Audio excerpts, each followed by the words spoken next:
Perkenalkan, saya Sintia dulu.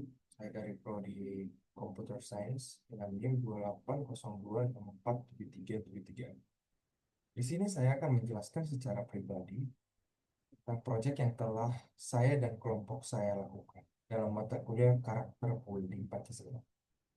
Dengan judul proyek No Bias, Just Right, menggunakan kreativitas digital untuk advokasi kesetaraan gender. Latar belakang masalah. Yang pertama, ketimpangan gender dalam pendidikan, pekerjaan, dan partisipasi pengambilan keputusan. Yang kedua adalah stereotip dan bias sosial memperkuat ketidaksetaraan serta membatasi potensi individu berdasarkan gender. Yang ketiga, kekerasan berbasis gender termasuk pelecehan verbal, nonverbal, dan virtual masih marak terjadi, terutama di media sosial. Yang keempat, kesetaraan gender bukan hanya isu laki-laki dan perempuan, tetapi soal penghormatan terhadap hak dan martabat manusia. Yang kelima, sebagai bangsa berlandaskan Pancasila, penting untuk mewujudkan keadilan dan kemanusiaan yang adil dan beradab bagi semua gender. Rumusan masalah yang telah kami define dari hasil diskusi kami tentang latar belakang masalah tersebut, yang pertama adalah apa faktor utama penyebab ketimpangan gender dalam akses pendidikan dan pekerjaan di Indonesia? Yang kedua, bagaimana stereotip dan bias memperkuat ketimpangan gender dan apa peran media sosial memperkuat dan atau mengatasi?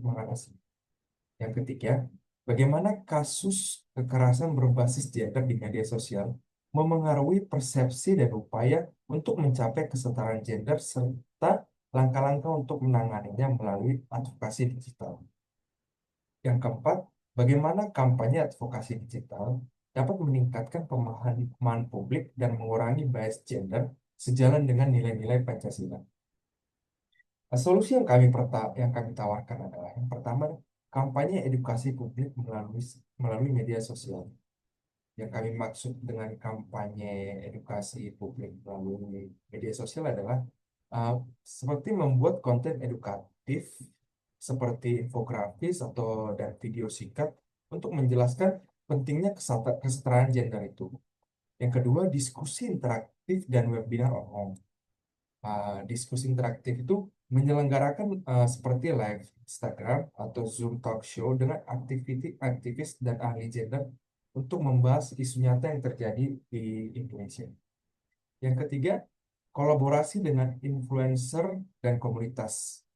Ini dimaksud mengajak para konten kreator yang peduli isu sosial untuk menyebarkan pesan kampanye dengan gaya mereka sendiri, untuk menarik para para masyarakat tentang betapa pentingnya kesetaraan gender tersebut. Dan yang keempat, penyediaan informasi berbasis data dan fakta. Yang dimaksud dalam hal tersebut adalah menyusun dan membagikan infografis dari data resmi, misal BPS atau data-data yang berkaitan dengan kesetaraan gender terkait di Indonesia. Hasil temuan di lapangan. Dari sini saya paparkan 4 poin. Yang pertama adalah masih banyak masyarakat yang belum memahami konsep kesetaraan gender secara utuh. Yang pertama, seperti banyak yang menganggap kesetaraan gender itu hanya soal perempuan, bukan soal hak untuk peluang yang adil bagi semua semua gender. Yang kedua, stereotip gender masih sangat kuat dalam kehidupan sehari-hari. Bahwasanya anggapan bahwa laki-laki harus menjadi kepala keluarga atau perempuan lebih cocok di ranah domestik. Yang ketiga, pelecehan seksual secara verbal dan virtual ini sering terjadi, terutama di media sosial. Banyak korban merasa takut atau malu untuk melapor karena normalisasi budaya menyalahkan korban atau victim blaming. Yang keempat, kayak minimnya ruang diskusi terhadap minimnya ruang diskusi terbuka terhadap isu gender di lingkungan sekolah, kampus ataupun masyarakat.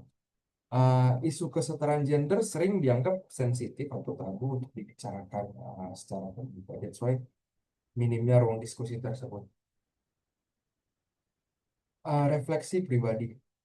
Secara pribadi, setelah mengikuti diskusi tentang kesetaraan gender, saya semakin menyadari bahwa betapa pentingnya memperlakukan setiap individu secara adil dan setara, tanpa memandang jenis kelamin ataupun stereotip sosial yang selama ini melekat. Uh, saya memahami bahwa kesetaraan bukan hanya soal memberi kesempatan yang sama, tetapi juga menghargai perbedaan, aspirasi, dan kebutuhan masing-masing orang.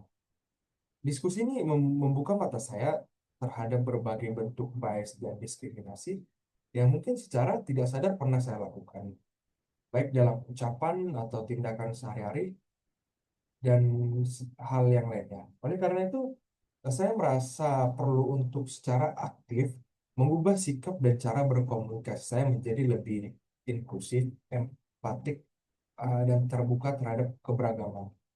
Saya juga terdorong untuk lebih memperjuangkan dan menyebarkan nilai-nilai kesetaraan gender agar lingkungan sekitar saya bisa menjadi tempat yang lebih adil dan menghormati harkat martabat semua manusia.